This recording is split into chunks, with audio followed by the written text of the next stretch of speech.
매일 아침 책 읽기로 하루를 시작하는 행복 습관, 미라클 독서입니다. 오늘 함께 읽어볼 책은 노마드랜드, 제시카 브루더 지음, 서재인 옮김, 엘리에서 펴낸 책입니다. 먼저 지은이 소개부터 읽어볼게요. 제시카 브루더 2015년 제임스 에런스 사회정의 저널리즘상 수상 경력이 있는 저널리스트로 서브컬처와 경제의 어두운 면을 주로 다룬다. 하이퍼 매거진, 뉴욕타임즈, 워싱턴 포스트에 기고한 바 있으며 콜럼비아 대학 저널리즘 스쿨에서 강의하고 있다. 노마드랜드는 화제를 모은 하이퍼 매거진 수록 기사, 은퇴의 종말을 토대로 3년간의 밀착 취재와 풍부한 자료조사를 더해 차를 집으로 삼아 유랑하는 노마드 노동자의 면면을 생생하게 담아냈다. 책은 주로 2008년 금융붕괴의 여파로 타격을 입은 이들의 삶의 형태가 어떻게 무너지고 변화되었나를 차분하고 날카롭게 그리고 인간미 넘치는 시선으로 조명한다. 정주하지 않은 삶, 이동하는 집, 저임금 단기 노동이라는 급진적인 변화로 내몰린 이들이 마주한 가차없는 현실과 그럼에도 결국 그들이 어떻게 길 위에서 전혀 다른 삶, 전혀 다른 꿈에 도달하게 되는지를 밀도 있게 그려낸다. 서문. 내가 이 글을 쓰는 동안 그들은 나라 곳곳에 흩어져 있다. 노스타코타주 드레이턴에는 샌프란시스코에서 택시 운전사로 일했던 67살의 남자가 그의 사탕무 수확 시즌에 노동을 한다. 그는 영하의 날씨 속에서 해 뜰 때부터 해가 진 뒤까지 밭에서 몰려와 사탕물을 수톤씩 쏟아내는 트럭을 지원한다. 밤이 되면 그는 벤에서 잠을 잔다. 우버가 택시 산업에서 그를 밀어내는 바람에 집세를 충당할 수 없어진 뒤로 그 벤은 그의 집이 되었다. 켄터키주 캠버스빌에는 전직 종합 건설업자인 66살의 여성이 아마존 창고에서 일한다. 그는 수킬로미터에 이르는 콘크리트 바닥 위로 바퀴 달린 카트를 밀며 상품을 배치하면서 야간 교대 근무를 한다. 정신이 멍해지는 지루한 일이지만 그는 물건 하나하나를 정확하게 바코드 스캔하려고 했으며 해고당할 일이 없기만을 바란다. 아침이 되면 그는 자신의 조그만 트레일러로 돌아간다. 아마존이 그와 같은 노마드 노동자들을 묵게 하려고 계약한 몇몇 이동주택 주차장 중 한 곳에 세워져 있다. 노스캐롤라이나주 뉴번에서는 눈물방울 모양 트레일러. 이 트레일러는 아주 작아서 오토바이로 끌고 다닐 수 있다. 트레일러가 집인 한 여성이 구직 활동을 하는 동안 친구 집에서 신세를 지고 있다. 38살인 네브래스카 출신의 이 여성은 석사학위가 있고 지난 한 달 동안에만 수백 통의 입사 지원서를 썼는데도 일자리를 찾지 못하고 있다. 사탕무 수확 현장에서 사람을 구한다는 걸 알지만 국토를 횡단하는 여정에 반도 못 가 가진 돈이 떨어질 것이다. 무엇보다 몇 년 전 일하던 비영리 법인에서 일자리를 잃은 일이 그가 트레일러로 이주해 들어온 이유 중 하나다. 가진 자금이 바닥나자 그는 학자금 대출을 갚으며 집세까지 감당할 여력이 없어졌다. 캘리포니아주 샌마스코에서는 1975년형 GMC 모터홈에 사는 30대 커플이 어린이 놀이기구와 동물을 만질 수 있는 체험시설을 갖추고 할로윈 호박을 파는 노점을 운영하고 있다. 커플은 텅 빈 흙밭 위에 맨주먹으로 닷새 만에 이것들을 차렸다. 몇 주 뒤 그들은 크리스마스 트리 판매로 업종 전환을 할 예정이다. 콜로라도주 콜로라도 스프링스에서는 캠프장 관리를 하다가 갈비뼈 세대에 금이 간 72살의 벤 생활자가 가족과 시간을 보내며 건강을 되찾는 중이다. 떠돌이, 느내기, 불황자, 정착하지 못하는 자들이라 불리는 사람들은 언제나 있었다. 하지만 두 번째 밀레니엄에 들어선 지금 새로운 종류의 유랑부족이 떠오르고 있다. 결코 노마드가 되리라고 상상해 본 적 없는 사람들이 여행길에 나서고 있다. 그들은 전통적인 형태의 주택과 아파트를 포기하고 누군가는 바퀴 달린 부동산이라고 일컫는 벤과 중고 RV, 스쿨버스, 캠핑용 픽업트럭, 여행용 트레일러, 그리고 평범한 낡은 세단에 들어가 산다. 그들은 중산층으로서 직면하던 선택들, 선택 불가능한 그 선택들로부터 차를 타고 달아나는 중이다. 예를 들면 이런 결정들. 음식을 살까? 치과 치료를 받을까? 주택 융자금을 낼까? 아니면 전기요금을 낼까? 차 할부금을 낼까? 약을 사 먹을까? 집세를 낼까? 학자금 대출을 갚을까? 따뜻한 옷을 사 입을까? 아니면 출퇴근 차량에 기름을 넣을까? 많은 사람들에게 그 대답은 처음에는 급진적으로 보였다. 임금을 올릴 수 없다면 가장 큰 지출을 덜어내면 어떨까? 벽과 기둥으로 된 주거지를 차를 타고 다니며 사는 삶으로 바꾸는 것은?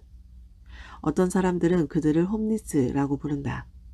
새로운 노마드들은 그 꼬리표를 거부한다. 주거시설과 교통수단을 둘 다 갖춘 그들은 다른 단어를 쓴다. 그들은 자신들을 아주 간단하게 하우스 리스라 칭한다. 멀리서 보면 그들 중 많은 사람들이 아무 걱정 없는 은퇴한 RV족으로 오인될 수도 있다. 큰맘 먹고 영화를 보러 가거나 레스토랑에서 저녁 식사를 할 때면 그들은 군중 속에 자연스레 섞여든다. 사고방식과 외향으로 보면 그들은 대체로 중산층이다. 그들은 빨래방에서 옷을 세탁하고 샤워를 하기 위해 피트니스 클럽에 등록한다. 많은 이들이 대침제로 인해 저금이 사라져버린 이후 유랑생활에 나섰다. 위장과 휘발유 탱크를 채우기 위해 그들은 오랜 시간 동안 힘든 육체 노동을 한다. 임금은 낮고 주거비용은 치솟는 시대에 그들은 그럭저럭 살아나가기 위한 한 방편으로 집세와 주택융자금 속박에서 자신들을 해방시켰다. 그들은 미국을 살아내고 있다. 하지만 다른 누구에게나 그렇듯 그들에게도 생존이 전부는 아니다. 그래서 필사적인 노력으로 시작된 것은 좀 더 위대한 무언가를 외치는 함성이 되었다. 인간으로 산다는 것은 최소한의 생활 이상의 무언가를 열망하는 일이다. 우리에게는 음식이나 주거지만큼이나 희망이 필요하다. 그리고 길 위에는 희망이 있다. 그 희망은 앞으로 나아가는 힘에서 생겨나는 부산물이다. 이 나라 전체만큼이나 넓은 기회의 감각, 뼛속 깊이 새겨진 더 좋은 일이 생길 거라는 신념. 그것은 바로 앞에, 다음 도시에, 다음번 일자리에, 다음번 낯선 사람과의 우연한 마주침 속에 있다. 공교롭게도 그 낯선 사람 중 일부 역시 노마드다. 온라인으로 일터에서 전기나 수도 따위의 공공설비 없이 자급자족 캠핑을 하는 동안에 그들이 만나면 부족이 형성되기 시작한다. 그들 사이에는 서로에 대한 이해가, 동료의식이 있다. 누군가의 벤이 고장나면 그들은 십시일반 돈을 걷는다. 그들 사이에 번져가는 느낌도 있다. 무언가 큰일이 일어나고 있다는 느낌. 나라 전체가 급속하게 변화하고 있고 낡은 구조들이 무너져 내리고 있으며 자신들이 새로운 무언가의 진원지에 있다는 느낌이다. 한밤중에 캠프파이어를 함께 둘러싸고 있노라면 마치 유토피아를 살짝 맛보는 듯한 기분이 들기도 한다. 내가 글을 쓰는 지금은 가을이다. 곧 겨울이 올 것이다. 계절성 일자리들에서 늘 있는 일시해고가 시작될 것이다. 노마드들은 캠핑장에 짐을 싸서 그들의 진짜 집, 길 위로 돌아가 미국의 혈관을 따라 혈구들처럼 움직일 것이다. 친구들과 가족을 혹은 그저 따뜻한 장소를 찾기 시작할 것이다. 어떤 사람들은 대륙을 시원하게 가로지르며 여행을 할 것이다. 모두가 거리를 계산할 것이고 그 여정은 미국이라는 슬라이드 필름을 상영하듯 펼쳐질 것이다. 패스트푸드 식당들과 쇼핑몰들, 서리에 덮여 잠든 들판들, 자동차 판매점들, 초대형 교회들, 밤새 영업하는 식당들, 단조롭게 펼쳐진 평야들, 가죽을 살찌게 하는 사육장들, 가동이 중단된 공장들, 구획된 땅들, 대형 할인점들, 눈이 쌓인 산봉우리들. 길가의 풍경은 낮을 지나 어둠 속으로 피로가 밀려올 때까지 필름이 감기며 뒤로 멀어진다. 침침한 눈으로 그들은 도로에서 벗어나 쉴 곳을 찾는다. 월마트 주차장에서, 조용한 교회의 거리에서, 트럭 휴게소에서, 공회전하는 엔진의 자장가에 둘러싸여서, 그리고 이른 아침이 되면 누군가 알아차리기 전에 그들은 고속도로로 돌아와 있다. 다시 차를 몰며 그들은 그 사실에 마음을 놓는다. 미국의 마지막 자유공간으로 주차구역이 있다는 사실에. 일부 1장 틈새 호텔. 푸딜 고속도로를 타고 로스앤젤레스에서 내륙으로 약 1시간쯤 달리다 보면 북쪽으로 가는 차들 앞쪽으로 산맥 하나가 모습을 드러내면서 교외 주택지의 풍경이 갑작스레 끝난다.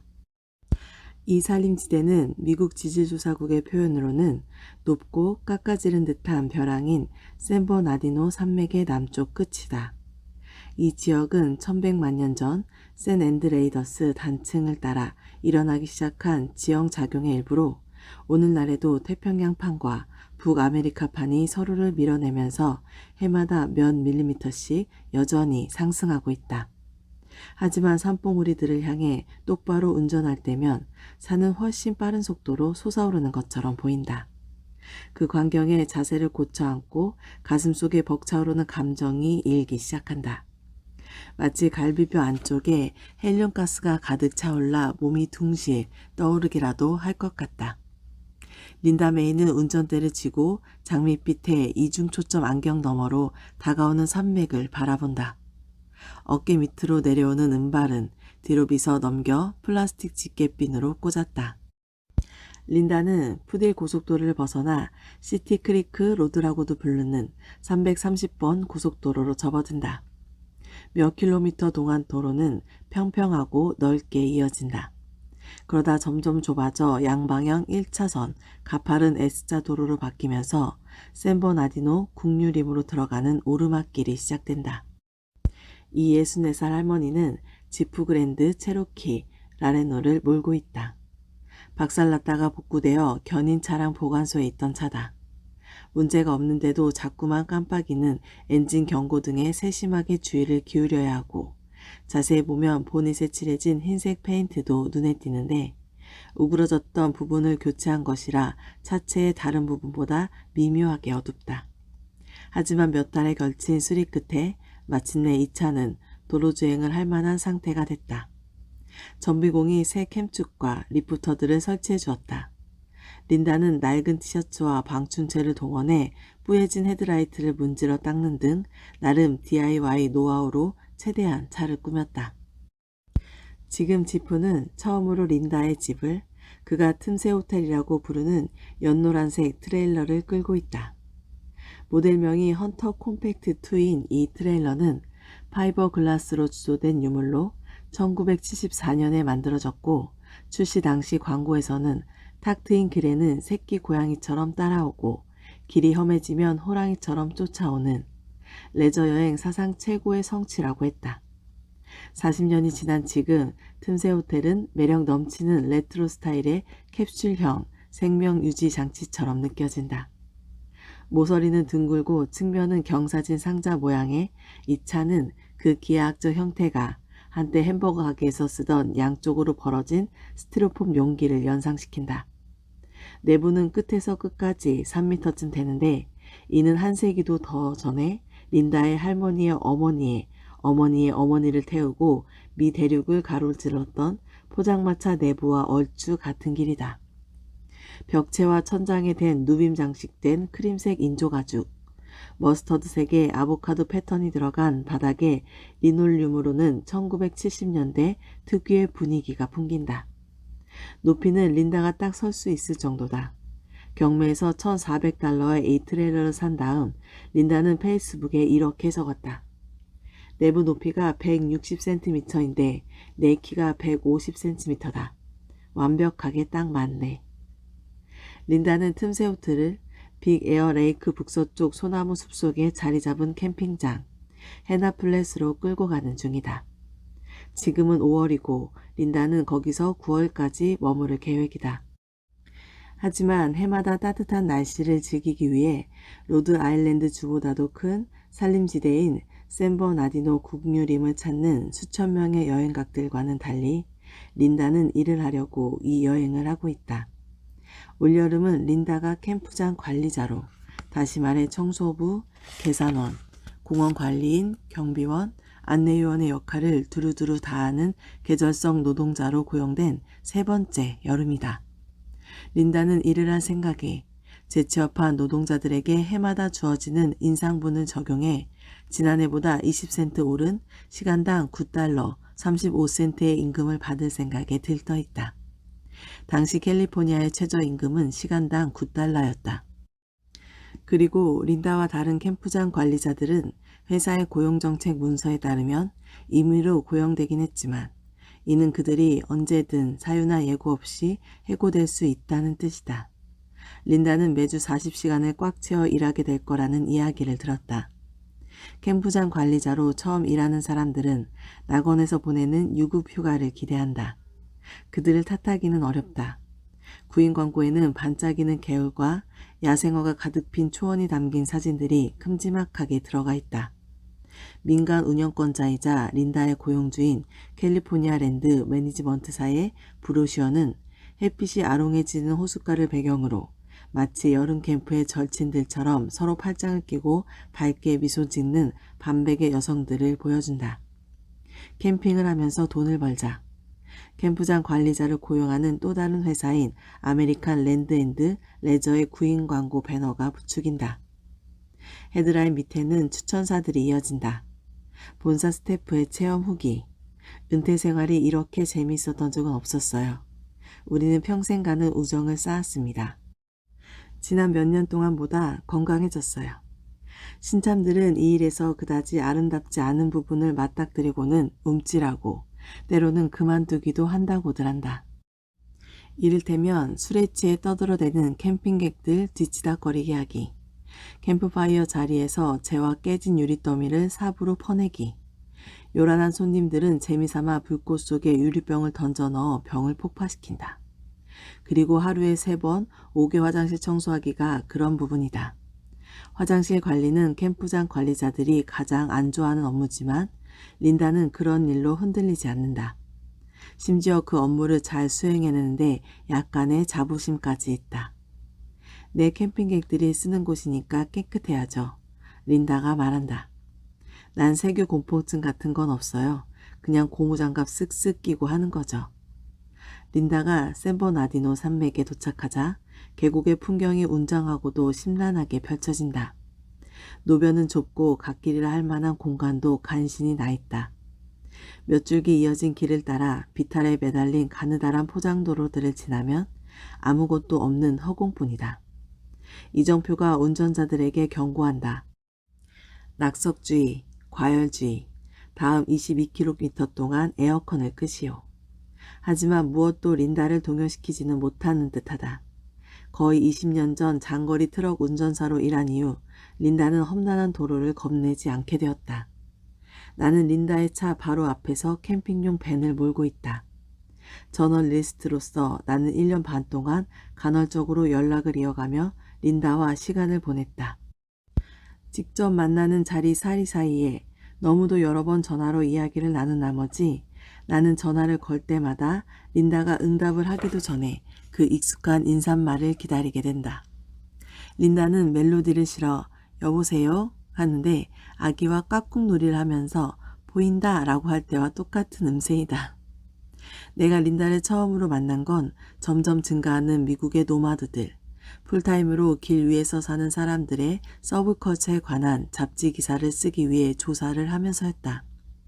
린다와 마찬가지로 떠도는 많은 사람들이 경제적 모순에서 벗어나려고 애쓰고 있었다. 상승하는 집세와 낮은 임금의 충동, 멈출 수 없는 힘과 움직일 수 없는 대상의 부딪힘이라는 모순. 그들은 마치 바이스에 낀 것 같았다. 영혼을 탈탈 털어가는 소모적인 노동에 자신의 시간을 몽땅 바치는 대가로 간신히 집세나 주택 융자금을 낼 수 있을 만큼의 보수를 받으면서 장기적으로 상황을 나아지게 할 방법도 은퇴할 수 있으리라는 전망도 없는 상황에 끼어버린 느낌이었다. 그런 느낌들은 엄연한 사실에 근거하고 있었다. 임금과 주거비용이 너무도 극적으로 서로 다른 방향으로 나아간 나머지 점점 많은 미국인들에게 중산층은 이루기 어려운 꿈에서 불가능한 꿈으로 변해버렸다. 내가 이 글을 쓰는 지금 미국에서 최저임금을 받는 풀타임 노동자가 공정시장 임대료로 방 하나 딸린 아파트의 집세를 감당할 수 있는 곳은 겨우 연암은 자치주와 하나의 도서관밖에는 없다. 권장되는 대로 수입의 30% 아래로 주거비용을 쓰면서 그런 아파트의 집세를 내려서 1시간에 최소한 16달러 35센트, 연방 최저임금의 2배가 넘는 액수를 벌어야 한다. 결과는 특히 6가구의 한 가구꼴로 수입의 반 이상을 주거에 써온 미국인들에게는 더더욱 처참하다. 저소득층에 속하는 많은 가구들에게 그것은 음식이나 의약품, 그 밖에 다른 생필품을 살 돈이 거의 없거나 전혀 없다는 의미가 된다. 내가 만난 많은 사람들이 승부가 조작된 게임에서 지느라 너무 많은 시간을 써버렸다고 느끼고 있었다. 그래서 그들은 시스템을 뚫을 방법을 찾아냈다. 그들은 전통적인 형태의 벽과 기둥으로 된 집을 포기함으로써 집세와 주택 융자금의 족쇄를 부셔버렸다. 벤과 RV, 트레일러로 이주해 들어가 좋은 날씨를 따라 이곳에서 저곳으로 여행했고 계절성 노동을 해서 얻은 돈으로 연료 탱크를 채웠다. 린다는 그 부족의 일원이다. 린다가 서부 근처로 이주하는 동안 나는 그를 따라다녔다. 샌버나디노 산맥으로 올라가는 가파른 등반이 시작되자 멀리서 산봉우리들을 볼 때 느껴지는 현기증이 서서히 사라진다. 갑자기 불안이 밀려든다. 이 투박한 벤을 몰고 구불구불한 산길을 달린다고 생각하니 좀 무섭다. 린다가 자신의 고물 지프로 틈새 호트를 끄는 걸 보노라니 많이 겁이 난다. 앞서 린다는 내게 자기보다 앞장서서 운전하면 된다고 했다. 그는 뒤에서 따라오고 싶어 했다. 하지만 왜? 린다는 자기 트레일러가 떨어져 나가 뒤로 미끄러질 수 있다고 생각한 걸까? 나는 끝내 알아내지 못했다. 샌버나디노 국유림의 첫 번째 표지를 지나자 차체가 번쩍거리는 석유 소송 트럭 한 대가 틈새 호텔 뒤에서 모습을 드러낸다. 참을성이 없어 보이는 트럭 운전자는 너무 바짝 붙여서 연달아 몇 개의 S자 커브를 돌고 그 바람에 내 백미러에 린다가 잘 보이지 않는다. 나는 린다의 지프가 나타나기를 계속 기다린다. 다시 고든 길로 들어서지만 린다의 지프는 보이지 않는다. 대신 그 석유 트럭이 언덕 위 직선 도로에 다시 나타난다. 린다의 흔적은 어디에도 없다. 나는 자동차 쉼터로 들어간 다음 린다의 휴대전화로 전화를 걸고 그 익숙한 여보세요 소리가 들리기를 기원한다. 신호는 울리고 또 울리다가 음성사서음으로 넘어간다. 나는 벤을 주차하고 밖으로 튀어나온 다음 안절부절 못하며 운전석 옆쪽으로 걸어다닌다. 다시 전화를 건다. 받지 않는다.